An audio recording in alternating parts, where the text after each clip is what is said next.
Logan, the final phase of this five-step process involves releasing the felon back into the community under conditional provisions. In this special report, we take a look at Alan James, released less than 4 months ago. 56-year-old Alan Earl James, a twice convicted child sex offender, found guilty of kidnapping and raping children.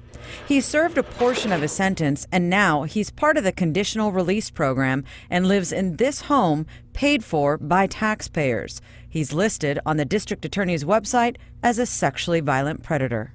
The first time he did it, I was 5 years old, and then he did it again when I was 11.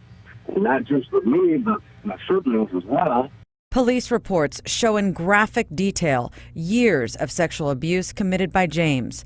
The victims, from 4 to 11 years old, detail multiple times he made me pull my pants off, perform oral sex, lay on our bellies, and were raped or sodomized. One incident happened the night before Christmas. He used threats of violence to keep the children quiet. As a child, you don't understand what's going on. You don't. You just know that something feels wrong, but you don't know what, and you don't know what to do. In 1981, James agreed to a plea deal for one count of lewd act upon a child and was sentenced to 3 years probation and 180 days in jail. The crimes against the 2 male children were not included in this deal and dissolved. And, it's unbelievable. Oh my God, I can't believe this is actually happening. I really can't. In 1986, James was back in police custody. This time, charges included kidnapping. Court documents show he would pose as an officer in order to lure a child inside his van. James was convicted of multiple sex crimes involving children, unlawful sexual intercourse, unlawful touching, and kidnapping for the purpose of child molest. The victims in this case were all minors once again, and the crimes all happened in San Diego County. James was sentenced to 28 years in prison. After serving 13 years in prison, he was civilly committed to a state hospital and labeled a sexually violent predator. These changes were possible after the Sexually Violent Predator Act was passed in California. James begins a treatment program learning how to manage his urges. The program is funded by the state and costs more than $200,000 per year per patient. Now, while in this program, convicted sex offenders are no longer called inmates, they are now patients through a process called civil commitment. A civil commitment is a legal process for people who have symptoms of a severe mental disorder. They're ordered by the court to receive treatment at a hospital. A civil commitment also allows patients to petition the court for release.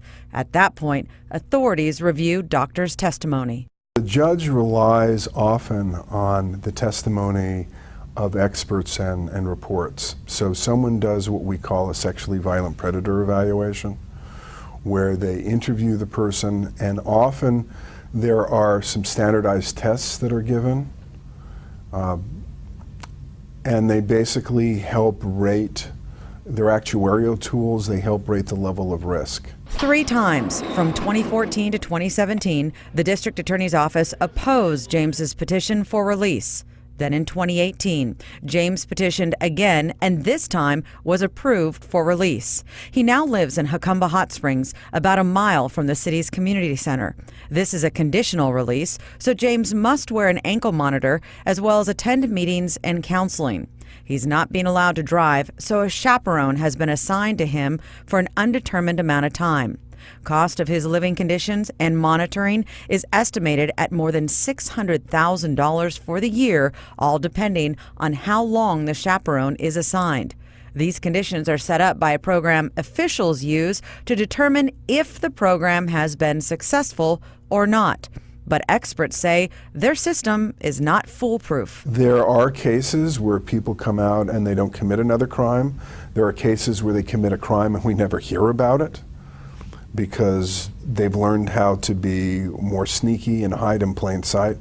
And there are cases where they come out and they commit a crime and it's discovered and it happens again and the experts were wrong. So that's the nature of the decisions that we try to make. The laws have changed since the 80s, so now there's more severe penalties for child sexual abuse. By today's standard, James could have received life in prison for his crimes.